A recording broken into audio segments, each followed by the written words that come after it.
Good morning student. देखिए अपन कल कारकों के बारे में चर्चा कर रहे थे। कारक कर्ता कारक काट लिया था। कर्ता कारक के अंतर्गत नीचे नीचे देखिए प्रथमा विभक्ति, लिंग, परिमाण, वचन मात्रा में प्रथमा विभक्ति होता है। देखो परिमाण, वचन, वचन में परिमाण होता है नाप तोल, और वचनम एक वचनम द्विवचनम, जैसे एक एका एकम, एक का पुल्लिंग में एक का स्त्रीलिंग और एकम का नपुंसकलिंग में प्रयुक्त होता है। लिंग का बताया था तट, तटी, तटम। परिमाण नाप तोल, जैसे नाप तोल में भी प्रथमा विभक्ति का प्रयोग किया जाता है। तो अब आगे चलते हैं हम द्वितीय विभक्ति। द्वितीय विभक्ति कर्म कारक में क्या होता है? कर्ता के कार्य का फल जिस वस्तु पर गिरता है उस वस्तु में कर्म कारक द्वितीय विभक्ति होती है। समझिए, कर्ता के कार्य का फल जिस वस्तु पर गिरता है उस वस्तु में कर्म कारक द्वितीय विभक्ति होती है। जैसे राम पठती, राम पढ़ता है। राम क्या है? करता है। पढ़ना, पढ़ती क्या है? पठ क्या है? क्रिया है। अब उदाहरण के तौर पर अपन लेके राम पुस्तक पढ़ता है। राम है पुस्तकम पठती, तो राम है पुस्तकम पठती। तो अब राम का कार्य क्या है? पुस्तक पढ़ना है। राम क्या हो गया? कर्ता हो गया। पुस्तक क्या हो गई? कर्म हो गई। पढ़ना क्या हो गया? क्रिया हो गया। तो देखिए, कर्ता कार्य का फल। अब राम क्या कर रहा है? कार्य का फल किस पर गिर रहा है? पुस्तक पर पढ़ रहा है। क्या पढ़ रहा है? पुस्तक पढ़ रहा है। तो पुस्तक में क्या हो जाएगी? कर्म कारक द्वितीय विभक्ति है, वो हो जाएगी। कर्ता क्रिया एवं सर्वाधिकम इच्छति तस्य कर्म संज्ञा। कर्ता क्रिया जो सबसे अधिक जिसको चाहते हैं उसकी कर्म संज्ञा होती है। तो राम पुस्तक पढ़ता है तो उसका क्या कर्म क्या हो जाएगा? पुस्तक हो जाएगा। सूत्र है देखो, कर्तृसिप्ततम तत्तमम कर्म है। कर्मणि च द्वितीय विभक्ति। कर्म में द्वितीय विभक्ति होती है। कर्म में कौन सी विभक्ति होती है? द्वितीय। और कर्ता में कौन सी विभक्ति होती है? प्रथमा। जैसे राम है ग्रामम गच्छति, राम ग्रामम गांव को जाता है। राम गांव को जाता है। राम एक वचन है। ग्रामम रामम रूप चलो द्वितीय विभक्ति के रूप में लेके चले अपन। देखे ग्रामम ग्रामे ग्रामः, ग्रामम ग्रामे ग्रामान। तो इसका देखिए, इसके रामम ग्रामम, तो राम गांव को जाता है। कर्ता ने कर्म को। बालक है वेद पठती, बालक वेद को पढ़ता है। तो बालक का मुख्य कार्य क्या है? वेद पढ़ना है। राम का मुख्य कार्य क्या है? गांव जाना है। बालक तो क्या हो गया? कर्ता, और वेद क्या हो गया? कर्म, और पठ क्या हो गई? क्रिया। वयम नाटकम द्रक्ष्यामः, हम सब नाटक देखते हैं। वयम हम सब, अहम आवाम वयम उत्तम पुरुष बहुवचन। तो क्रिया भी क्या आ जाएगी? उत्तम पुरुष बहुवचन की आ जाएगी। तो वयम नाटकम द्रक्ष्यामः, द्रक्ष्यामः मानी होता है क्या? देखेंगे। हम सब नाटक देखेंगे। तो देखिए, हम सब नाटक देखेंगे। तो नाटकम क्या हो गई?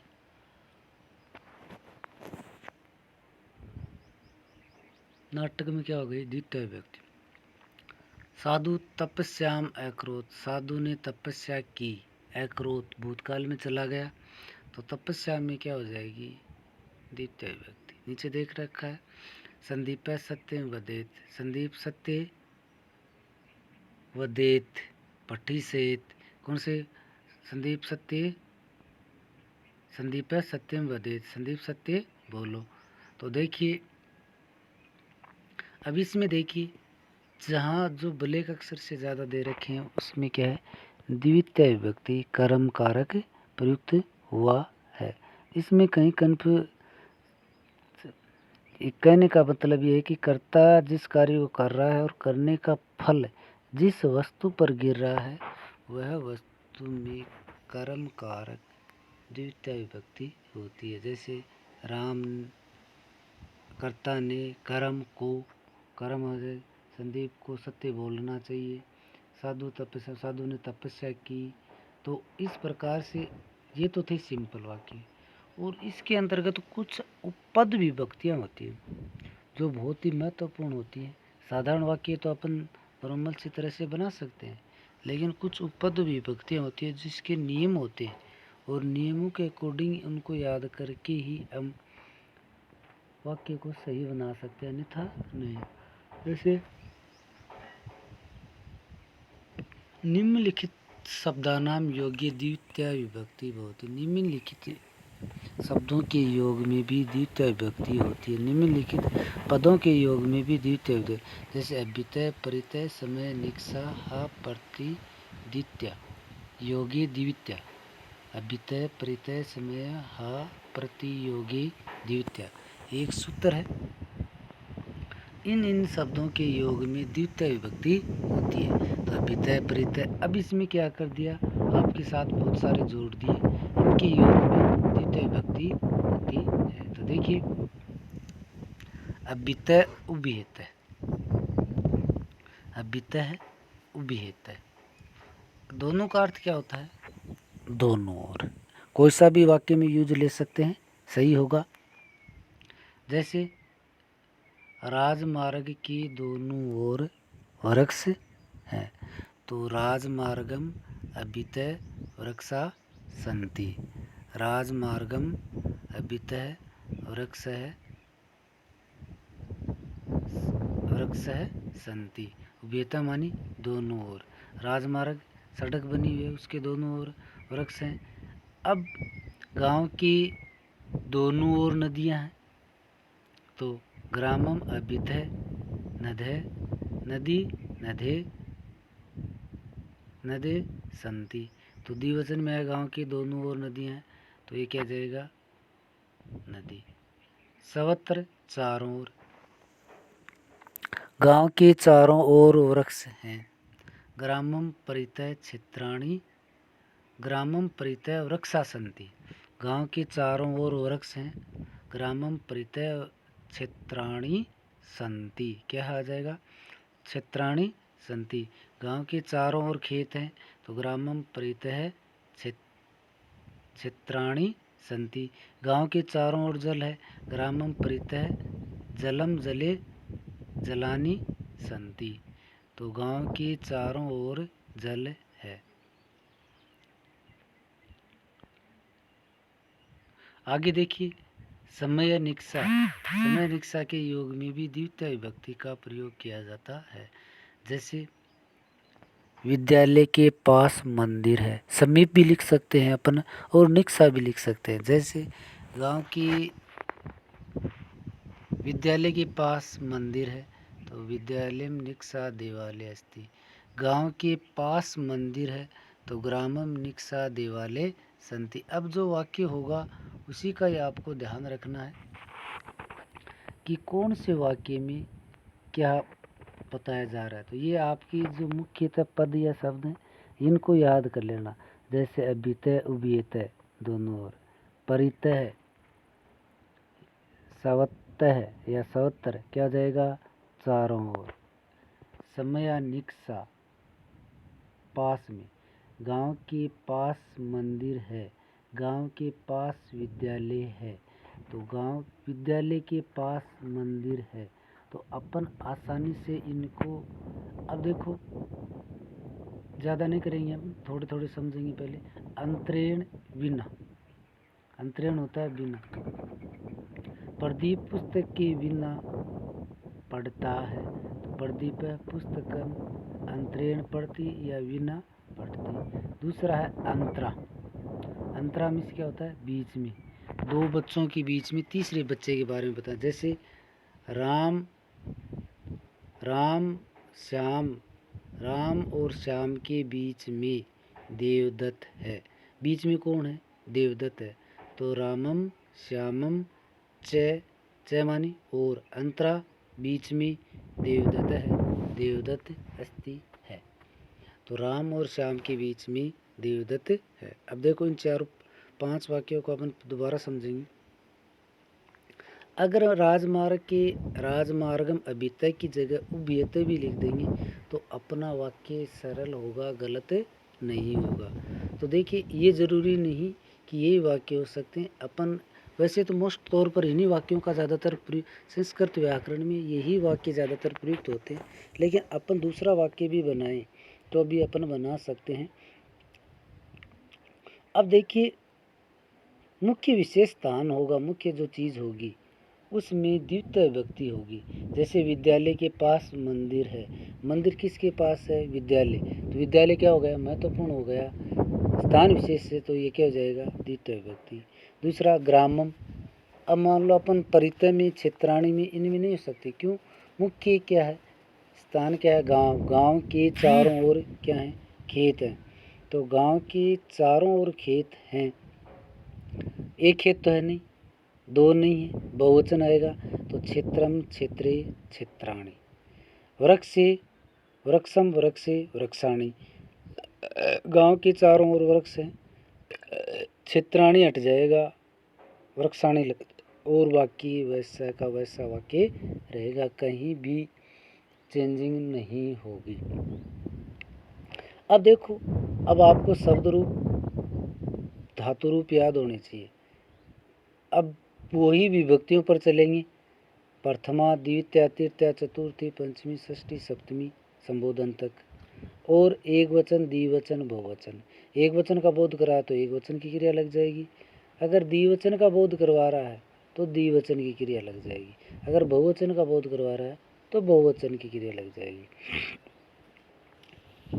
जैसे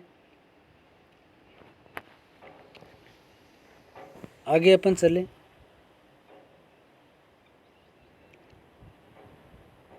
पुस्तकम, पुस्तके किसके बिना? पुस्तक के बिना। तो क्या आ जाएगा? पुस्तकम, पुस्तकम, पुस्तके, पुस्तकानि, पुस्तकम, पुस्तके, पुस्तकानि। तो इसमें आ जाएगा पुस्तकम। अंतरा बीच में, दो के बीच में, तीसरे व्यक्ति के बारे में या तीसरे किसी विशेष के बारे में बताने के लिए अंतरा का प्रयोग किया जाता है। जैसे राम और श्याम के बीच में देवदत्त है, तो रामम, श्यामम, दोनों में द्वितीय विभक्ति आ जाएगी। च और अंतरा बीच में देवदत्त है, देवदत्त अस्ति है। आगे देखिए, निक्सा वाला समीप वाला हो गया। जैसे विद्यालय, विद्यालयम समया देवालय अस्ति, तो भी वाक्य सही है। डबल डबल अर्थ बता रखे हैं, लेकिन दोनों का अर्थ वैसे एक ही होगा, दोनों का अर्थ एक ही होगा, अलग नहीं होगा। तो आप समय निक्सा ले। जैसे गांव के चारों ओर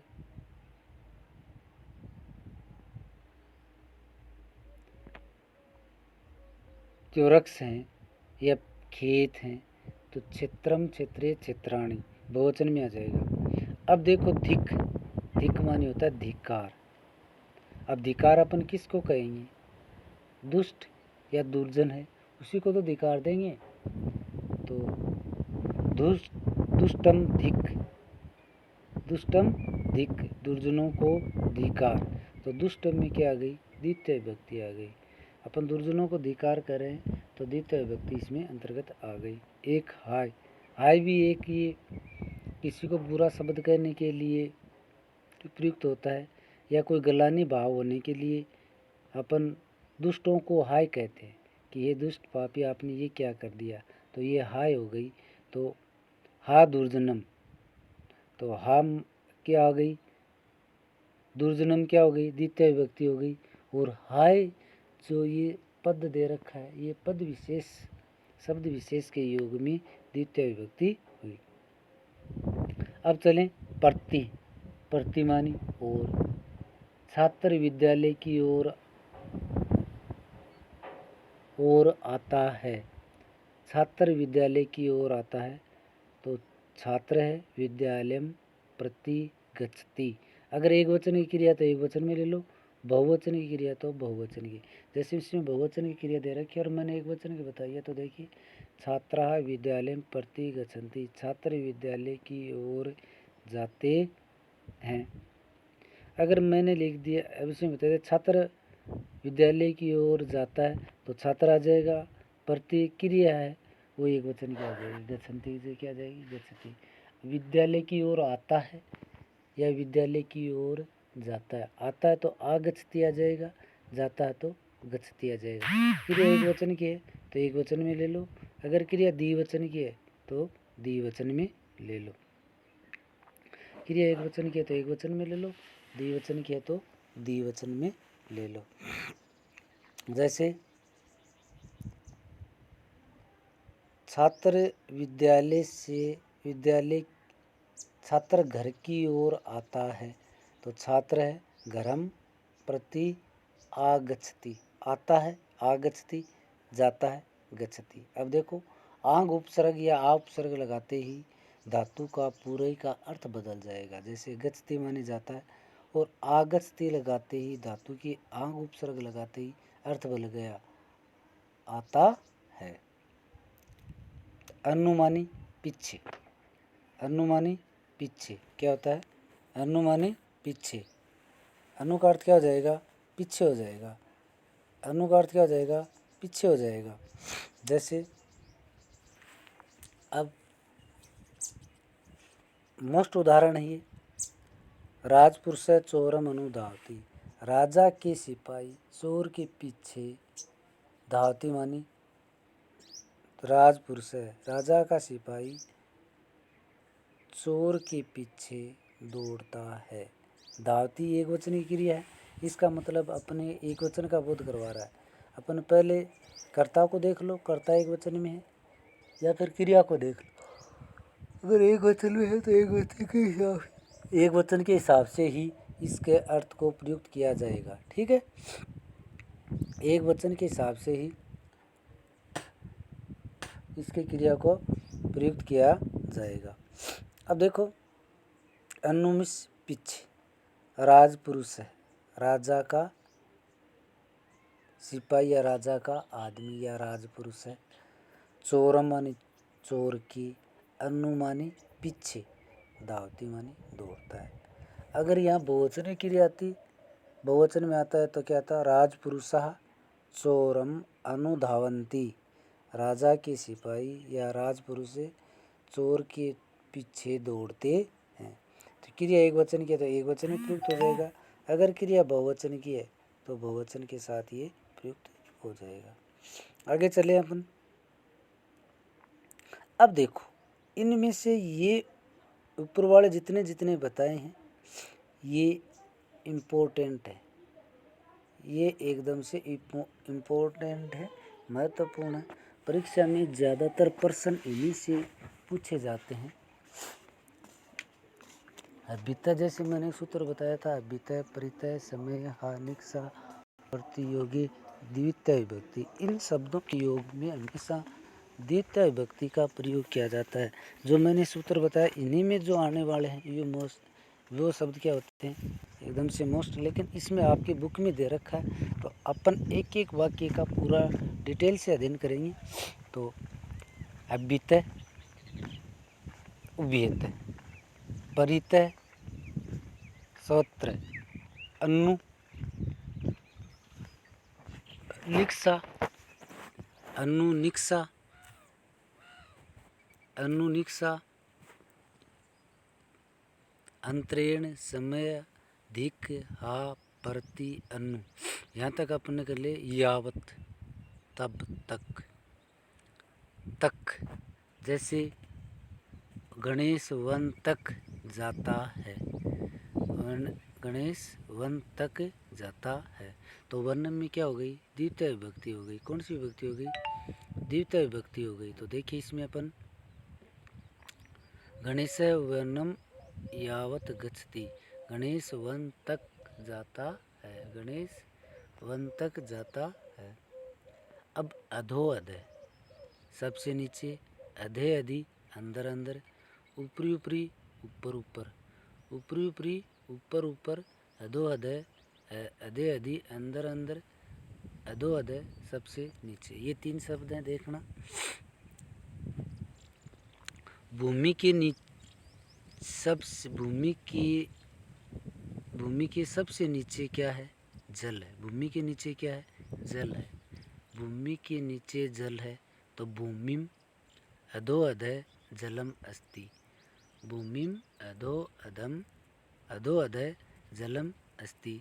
तो देखिए, अगर अपन असिच सूत्र से इसको अपन संधि विच्छेद में, तो ये बन जाएगा अधः जोड़ अधः। ए को अवग्रह कर देंगे, ऊ तो विसर्ग संधि के अंतर्गत है। ए और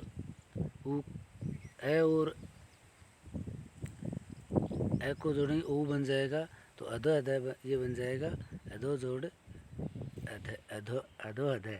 भूमिम के जिले नीचे जल है। अधे अधि, अंदर अंदर। लोकम अधे अधि हरि अस्ति। लोक के अंदर क्या है? हरि मीन्स भगवान। लोक संसार के अंदर भगवान है। अगर आस्तिक है तो भगवान, और नास्तिक है तो नहीं है। तो अब नास्तिक है तो भगवान को मान लेंगे, नास्तिक नहीं है तो नहीं मानेंगे। तो देखिए, इसमें क्या हो जाएगा? भूमि लोक के अंदर भगवान है, हरि भगवान है। ऊपरी ऊपरी, ऊपर ऊपर, आमेड़ित संज्ञा हो रही है बार, एक संज्ञा दो बार दोहरा। देखिए, लोकम ऊपरी ऊपर सूर्य अस्ति। लोक संसार के ऊपर ही ऊपर सूर्य है। संसार के ऊपर सूर्य है। संसार के ऊपर सूर्य है, तो यह जाएगा लोकम ऊपरी सूर्य अस्ति। लोकम ऊपरी सूर्य अस्ति। लोकम ऊपरी सूर्य अस्ति। फिर भूमि के नीचे जल है। भूमि अधो अधः जलम अस्ति। भूमि अधो अधः जलम अस्ति। भूमि अधो अधः जलम अस्ति। भूमि के नीचे जल है। लोक में या संसार में क्या है? भगवान निवास करते हैं, या हरि है, भगवान है। तो लोकम अधे अधि हरि अस्ति। लोक में भगवान। यावत तक, गणेश वन तक जाता है। गणेश वन तक जाता है। सुरेश वन तक जाता है। राम वन तक जाता है। तो अब देखो, कहाँ तक जाता है? वन तक जाता है। तो वन में क्या हो गई? द्वितीय व्यक्ति। भूमि नीचे जल किसके है? भूमि है। तो भूमि में क्या हो गई? द्वितीय व्यक्ति। और हरि किसके अंदर निवास करते हैं? लोक में। लोक में क्या हो गई? द्वितीय। ऊपरी ऊपर क्या है? किसके ऊपर ऊपर सूर्य है? संसार। लोकम, तो लोक में द्वितीय व्यक्ति हो गई। तो आज अपन ये 13 उदाहरण देखिए। 13 उदाहरणों को आपको नोटबुक में लिखना है। ये कारक आपको बहुत काम में आएंगी। यहीं से प्रश्न उठकर निकलते हैं। शुद्धि और अशुद्धि वाले, कारक संशोधन वाले प्रश्न यहीं से उठते हैं। तो मैंने आपको ये चीज़ें बताई हैं। इन चीज़ों को आप आसानी से 1-2 बार अभ्यास कीजिए। अभी इन शब्दार्थों को पहले याद कीजिए, जैसे अभितः उभयतः। एक एक उदाहरण याद कीजिए। अभितः दोनों ओर, राजमार्ग के दोनों ओर वृक्ष है, तो राजमार्ग है। अभितः वृक्षा संति। परितः, चारों गांव के चारों ओर खेत है, तो ग्रामम परितः क्षेत्राणि संति। फिर दूसरे में, अगले में आ जाइए। निक्षा, विद्यालय के पास मंदिर है, तो विद्यालय में निक्षा देवालय अस्ति। अगला, अंतरेण विना, महे प्रदीप पुस्तक के बिना पढ़ता है, तो विना भी एक बात है और अंतरेण भी एक ही बात है। तो यह हो जाएगा प्रदीप पुस्तकम विना या अंतरेण पढ़ती। अंतरा बीच में, तो रामम श्यामम च अंतरा देवदत्त। राम और श्याम के बीच में देवदत्त है।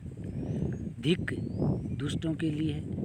हाय भी दुष्टों के लिए, दुर्जन या दुष्ट एक ही बात है, तो दुष्टम धिक हाय दुर्जन। प्रति की ओर, ये मोस्ट है। प्रति की ओर, छात्र विद्यालय की ओर जाता है, छात्र विद्यालय की ओर आता है। छात्र घर की ओर आता है, छात्र घर की ओर जाता है।